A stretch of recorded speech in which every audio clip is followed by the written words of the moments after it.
Este es el video 2 de la clase número 1 y quien les habla es Connie Londoño y el tema que vamos a continuar tratando es el de la Iglesia Latinoamericana frente al reto de la posmodernidad. Quiero que todos ustedes, espero, que ya tengan abiertos sus materiales y que busquen ese título, la Iglesia Latinoamericana frente al reto de la posmodernidad. Voy a leer el primer parágrafo, dice así: la posmodernidad está retando a la Iglesia evangélica. Muchos en el ministerio sugieren que esta concepción diferente está influenciando velozmente la ideología contemporánea.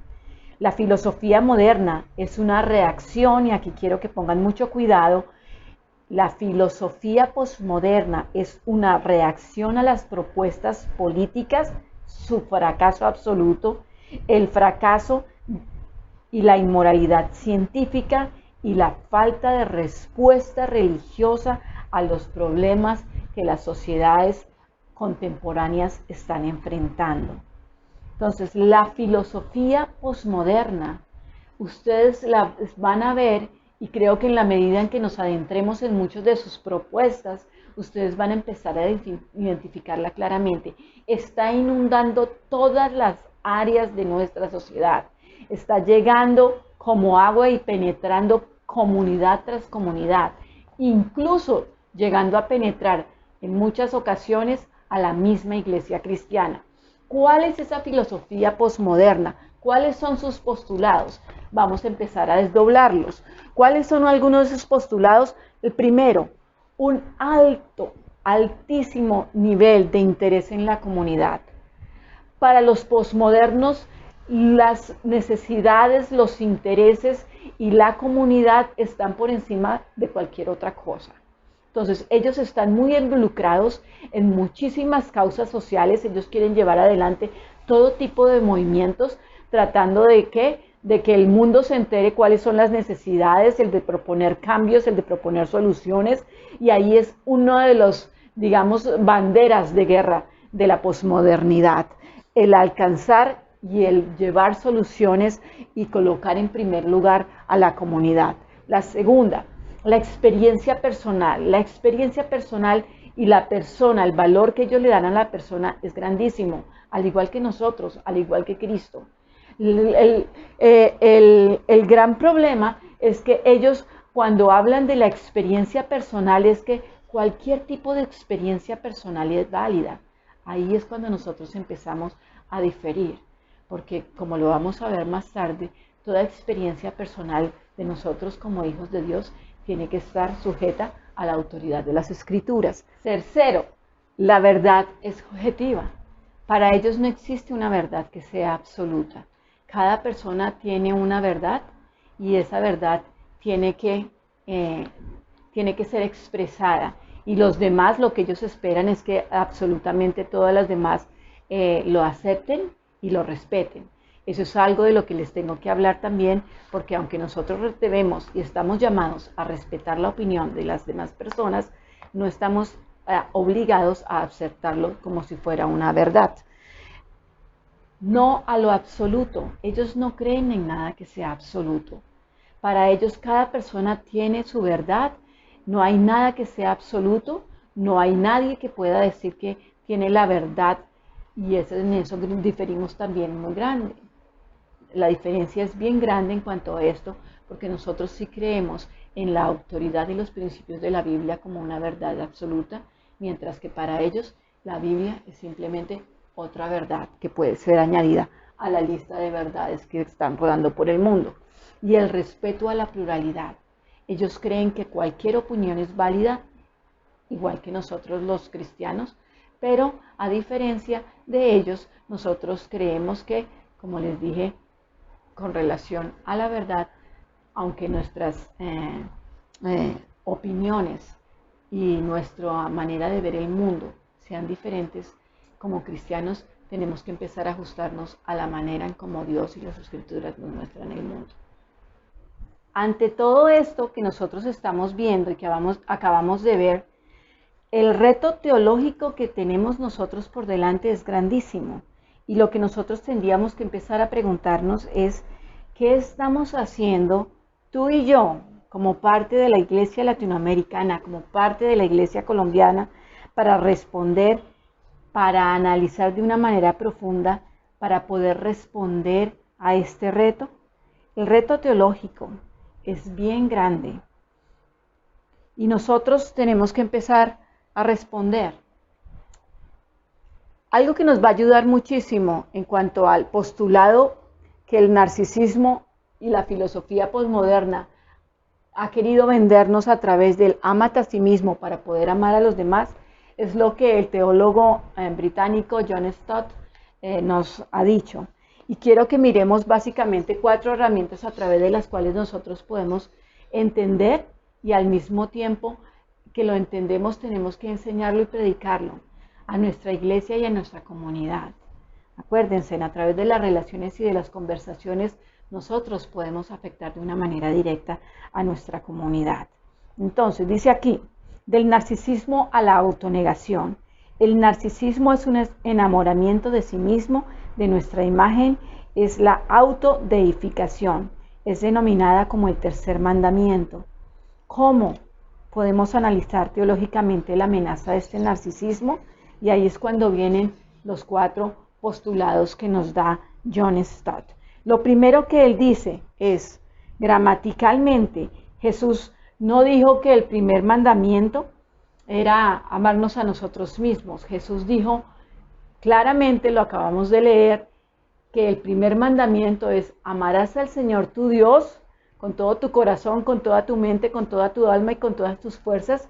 Y como consecuencia de eso vas a amar a tu prójimo como a ti mismo. No existe ningún otro mandamiento en cuanto a amarnos a nosotros mismos. Es más, el principio que enseñó el Señor Jesús es que si nosotros en verdad queremos transmitirle a la comunidad la esencia y la verdad de lo que es el significado del amor, nosotros tenemos que ir a la cruz, tenemos que ir a Cristo, tenemos que ir al principio de la autonegación, tenemos que ir al principio del sacrificio. Ahí es donde está nuestra respuesta, ahí es donde está el cómo podemos nosotros en cierta manera empezar a desmigajar esta mentira que nos vende el posmodernismo a nivel de toda nuestra sociedad. Entonces, el primero, gramaticalmente, Jesús dijo, amarás al Señor tu Dios, a tu prójimo como a ti mismo, y obviamente, nosotros ahí podemos encontrar que el a ti mismo es porque nosotros nos amamos, eso es inherente a cada uno de nosotros como seres humanos. El segundo argumento que nos da es el lingüístico. Lingüísticamente, la palabra ágape, que es la del amor, la que describe este tipo de amor que nosotros tenemos, con el que tenemos que amarlo los unos a los otros, es un amor que es el amor ágape, que viene de la palabra agapeo, que significa autosacrificio, el servicio a otros. Por lo tanto, nosotros no podemos hablar de autosacrificarnos para poder complacernos a nosotros mismos. Eso es una contradicción en primera instancia. Nosotros tenemos que amar a los otros sacrificándonos a nosotros mismos. La Biblia presenta el amor como la prueba más evidente es que el que nosotros nos sacrifiquemos y coloquemos los intereses del otro por encima aún de los mismos nuestros. El tercero, teológicamente, el amor a sí mismo. La Biblia describe claramente que nosotros nos amemos a nosotros mismos y hagamos de nosotros, de nuestro yo, el centro del mundo, es pecado, mis hermanos. Es pecado. No hay otra manera en que nosotros podamos descubrir ese tipo de amor que promueve la posmodernidad. Y el cuarto, siguiendo el ejemplo de Jesús. Él es nuestro ejemplo, Él es nuestro modelo. Miremos cómo vivió su vida, los años que vino aquí en la tierra. Estando en su condición de Dios, con todos los privilegios que tenía como Dios, se despojó de todos esos privilegios, de todos los beneficios que eso le traía para venir a ¿qué? A hacerse hombre y se humilló y tomó forma de hombre. Pero no solamente tomó forma de hombre, se siguió humillando a sí mismo al punto de que vino a ser siervo de cada uno de nosotros. Jesús vivió una vida en que día a día le mostró a esos 12 discípulos que el principio era el mismo. Amo a mi Padre y por lo tanto vengo para colocar mi vida al servicio de ustedes, porque quiero que ustedes sean salvos, porque quiero que ustedes posean la vida eterna. Entonces ahí vemos la negación del Señor Jesús. Ustedes pueden leerlo en los 4 evangelios porque hay muestras en todos lados de cómo Él vivió, pero aquí hay 2 citas que deberían ustedes considerar. Juan capítulo 13, la Santa Cena, el cómo siendo ya y pensando ya y entrándose ya a las últimas quizás 12 horas antes de que fuera arrestado y fuera crucificado con ese tipo de muerte que era tan terrible y que él sabía que iba a tener que enfrentar. En Juan capítulo 13, el Evangelio y la narración bíblica inicia con que habiéndolos amado, los amó hasta el fin. Y empieza con el lavamiento de los pies, de él tomando la toalla, el librillo y lavando los pies de cada uno de sus discípulos. La autonegación. Filipenses 2, Pablo lo describe de la mejor manera que cualquier ser humano pudo haberlo descrito. Dejando todo allá en el cielo, su gloria, para venir a servirnos y a morir en una cruz, para que nosotros pudiéramos tener el don de la salvación. Ese es nuestro ejemplo, esa debe ser nuestra respuesta ante la comunidad. Cuando la comunidad esté proclamando que hay que primero amarse a nosotros mismos, nosotros tenemos que predicarles y mostrarles con nuestra vida y con nuestro servicio que la mejor manera y el camino correcto es amar a Dios y servir a nuestro prójimo, amándolo como Dios nos ha mandado. Otro reto que nos plantea la filosofía posmoderna es el hedonismo contra la cruz. ¿Qué es el hedonismo? El hedonismo es el exaltar el placer como el valor máximo de la existencia humana. Nosotros fuimos creados, según ellos, para experimentar y para luchar por el mayor número de placeres que podamos abrogarnos, y ese es realmente el valor que tiene nuestra existencia. Nosotros valemos en la medida en que nos complazcamos y en que tengamos placer en todos los sentidos y en todas las áreas. Eso es lo que ellos exponen. Plantea el placer como fundamento de lo moral y del máximo valor de la existencia. La teología no está al margen de la filosofía, estoy leyendo sus apuntes. En los sermones se visualiza la felicidad como el bien más alto al que un cristiano tiene que aspirar.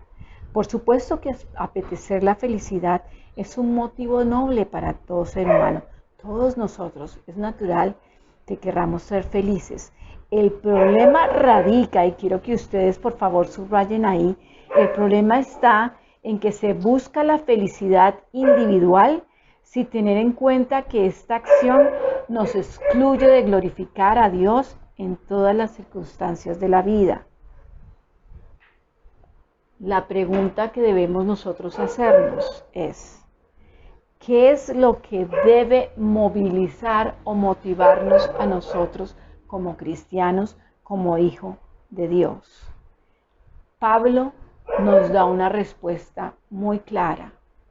Ustedes la pueden encontrar en Efesios, cuando él dice que todos nosotros sus hijos, fuimos creados para la alabanza de la gloria de su nombre. Entonces, aquí está el postulado posmodernista que nos da el hedonismo. El placer es el máximo valor. Para nosotros como iglesia, el máximo valor es nuestro Señor Jesucristo y el poder vivir una vida que le dé la gloria a Él. Ahí no hay lugar, mis hermanos, para ningún tipo de negociación. Pero lo que estamos viendo a lo largo de estos últimos años es que en la iglesia se está empezando a traer y se está empezando a ver y se está empezando a llenar de sermones que solamente apuntan a la autosatisfacción, a la autocomplacencia, al que soy primero yo, segundo yo, tercero yo, y por encima de todo, a la única persona a la que debo satisfacer y a la que debo llenar de todo tipo de placeres es a mí mismo. Es una filosofía completamente cristiana, anticristiana. Lo que nosotros tenemos como Iglesia Latinoamericana que hacer es repudiar ese concepto de que placer es Dios. No, tenemos un solo Dios que se encarnó y que es Jesucristo, la Trinidad, Padre, Hijo y Espíritu Santo.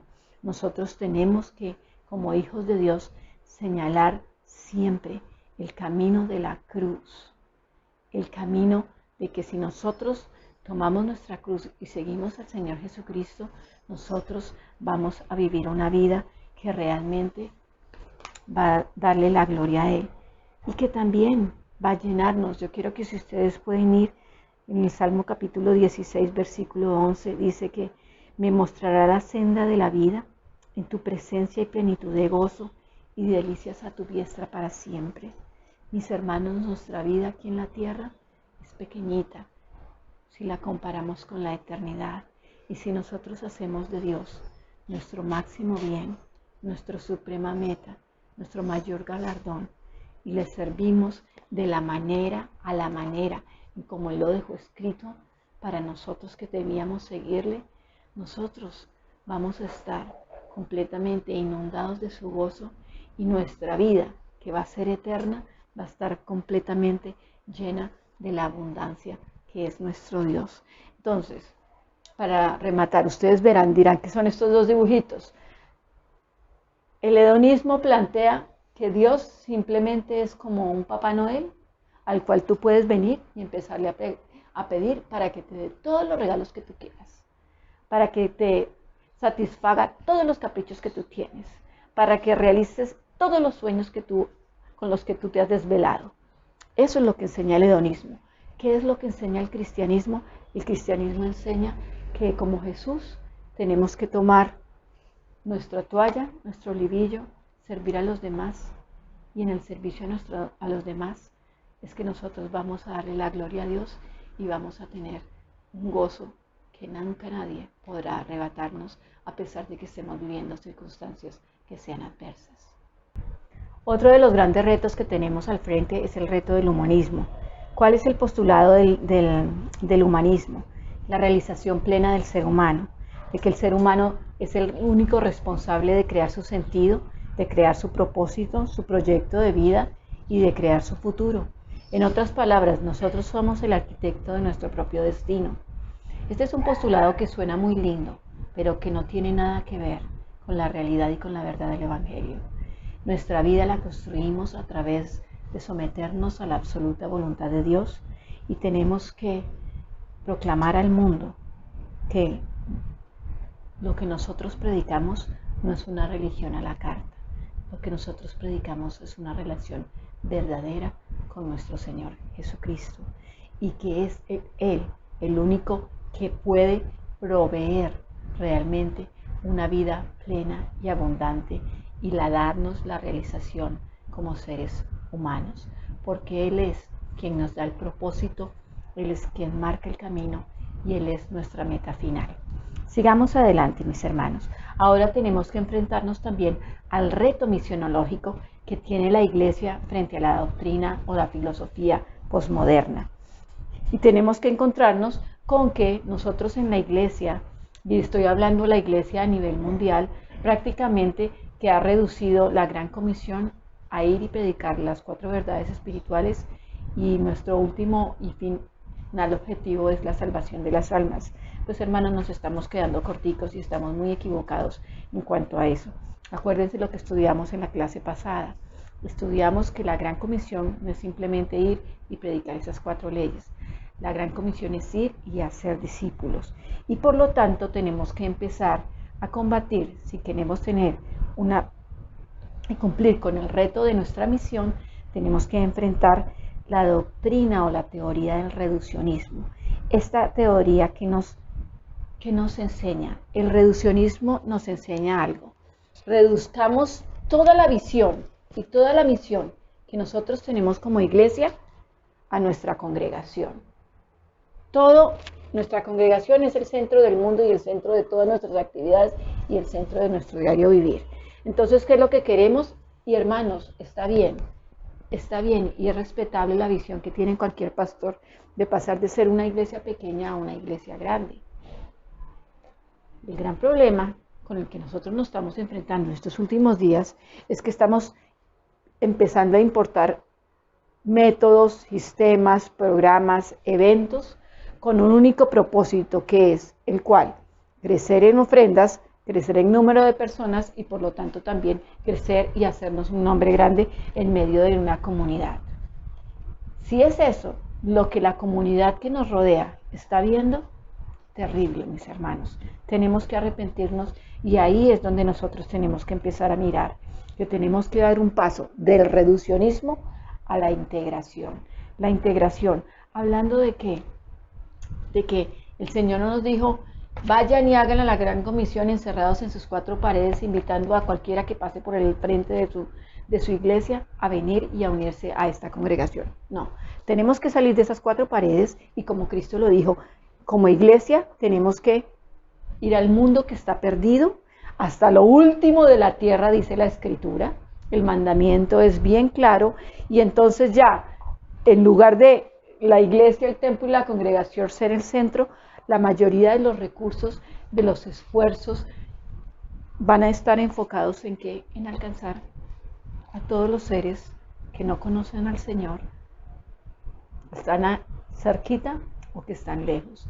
Si ustedes van y hacen una evaluación objetiva de qué está pasando alrededor del mundo, ustedes están viendo el fenómeno de las mega iglesias.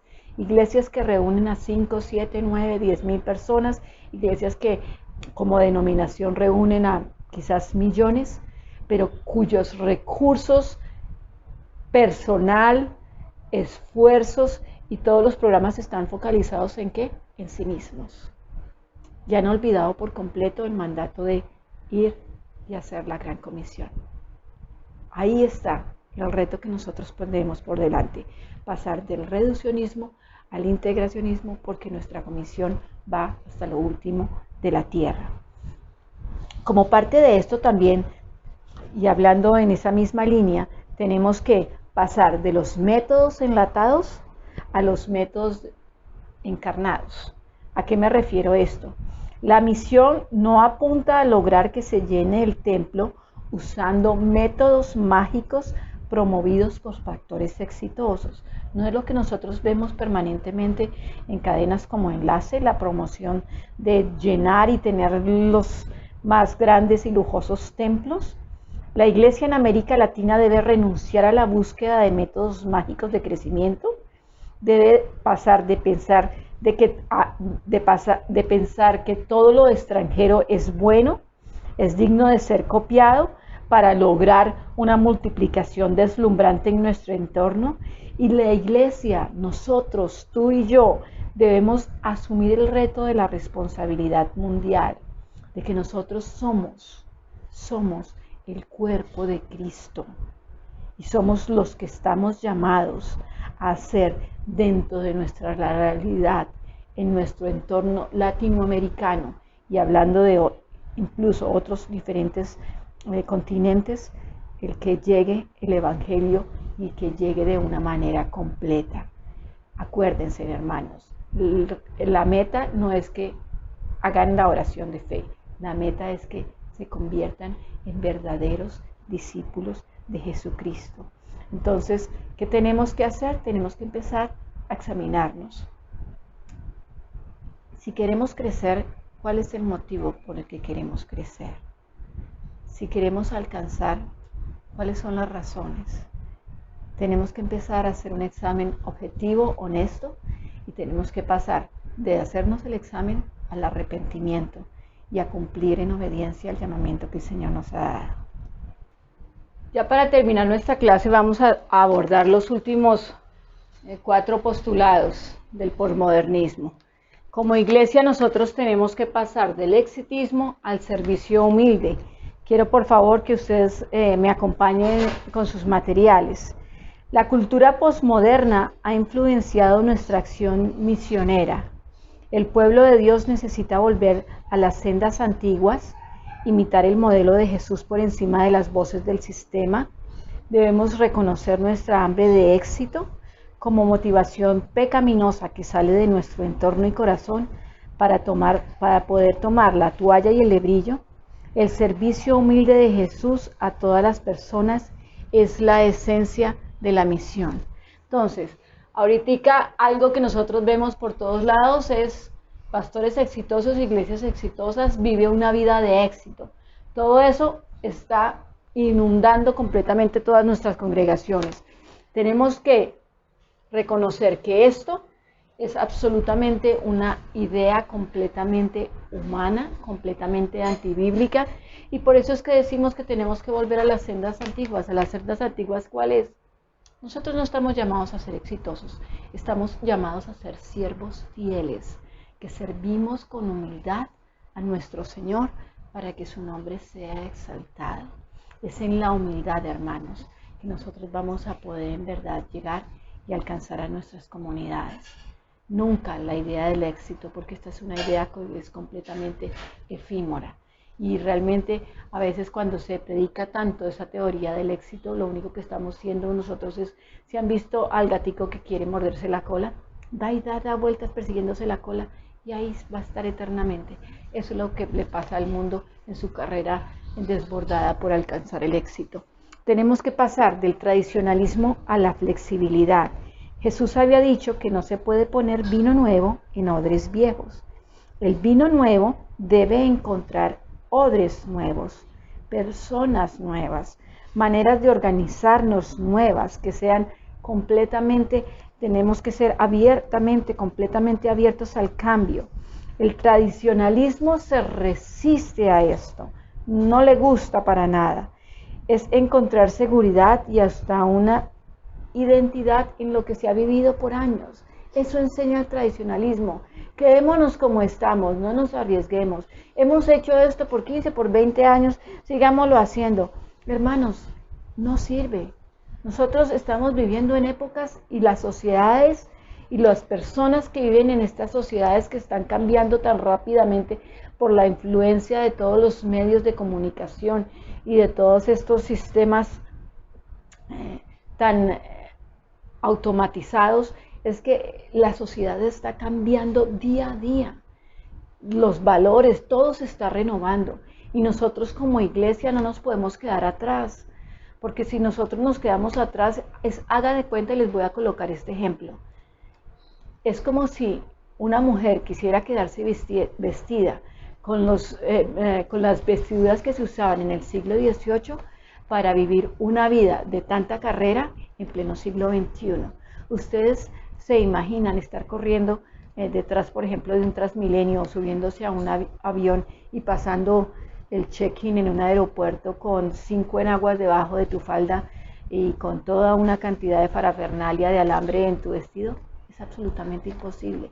Eso es lo que muchísimas veces nosotros estamos encontrando, de que la iglesia no quiere y no es abierta al cambio, está renuente a todo tipo de modificación. Nosotros tenemos, hermanos, no se trata de modificar, y eso es algo que a veces asusta a los pastores, a los ancianos. No se trata de que cambiemos el pan, se trata de que cambiemos la sartén donde nosotros lo preparamos. Es así de sencillo. Tenemos que tener una apertura para alcanzar a las nuevas generaciones que se están quedando sin ser alcanzadas. Siguiente, de lo sagrado a lo funcional. Cuando confundimos la estructura con la doctrina, caemos en el tradicionalismo. Ver a una estructura como sagrada pone a la persona a la defensiva. Por ejemplo, creemos como sagrado enseñar la palabra de Dios detrás de un púlpito, vestidos con saco, con corbata, en un templo donde todos miran hacia la plataforma. Pero algo que nosotros tenemos que ir mirando es que aún ya la corbata está pasando en muchos lugares, ya no es, ustedes lo ven por ejemplo en las alocuciones presidenciales, algunos días el presidente Duque aparece con su corbata, otros días no, muchos de sus ministros aparecen vestidos de una manera informal. Son arandelas que nosotros tenemos que ir cambiando y dejar de ser tan absolutamente acordonados, porque eso hace que nosotros nos veamos lejanos y completamente desconectados de la comunidad donde nosotros vivimos. No es que nosotros nos estemos adaptando a ellos, es que estamos entendiendo los tiempos y las edades. Y misioneros, nosotros todos somos misioneros, debemos adaptarnos a la cultura y tenemos que tratar de vivir conforme a eso. Y por último, de lo impersonal a lo comunitario, mis hermanos. A veces nosotros como iglesia, precisamente por ese mismo acartonamiento, por ese mismo tradicionalismo, por ese mismo querer estar y alcanzar el éxito, nos volvemos prácticamente que inalcanzables. Hacemos una barrera de separación en que el mundo está allá y nosotros aquí, nosotros somos los santos, ellos allá son los pecadores, nosotros somos los sagrados, ellos allá son los impíos, y hay muchísimas de ese tipo de barreras, tanto en nuestro comportamiento, en nuestra manera de hablar, en la manera en cómo no queremos relacionarnos con ellos, en cuanto a que no queremos tener ningún tipo de relación o de interacción con esa comunidad que está allá afuera. Nosotros tenemos y estamos llamados, porque díganme en dónde en la Biblia ustedes ven a un Jesús en los 3 años de ministerio mandando llamar a Pedro para que se reuniera en un salón donde lo estaba esperando para hacerlo su discípulo. Díganme ustedes a dónde ven ustedes a Jesús mandando llamar a la samaritana para compartirle el evangelio o sanando a los leprosos. ¿Eran los leprosos quienes iban a Jesús? Bueno, sí, algunas veces sí, muchos iban a buscarlo detrás de los milagros, pero el ministerio de Jesús fue desarrollado afuera de las 4 paredes, en medio de toda una comunidad, reconociendo las necesidades de persona a persona, de sectores por sectores, y él iba supliendo, iba dando a cada uno conforme a lo que cada uno necesitaba, no conforme a lo que cada uno quería. Entonces tenemos que volver de nuevo a las sendas antiguas, mis hermanos, y enfrentar este reto con los principios que nos da la Biblia. Resumiendo, mis hermanos, tenemos que ser estudiosos de las Escrituras, tomar el modelo que encontramos en ella y aplicarlo de una manera práctica a todos estos retos que la posmodernidad nos está colocando al frente. Dios les bendiga.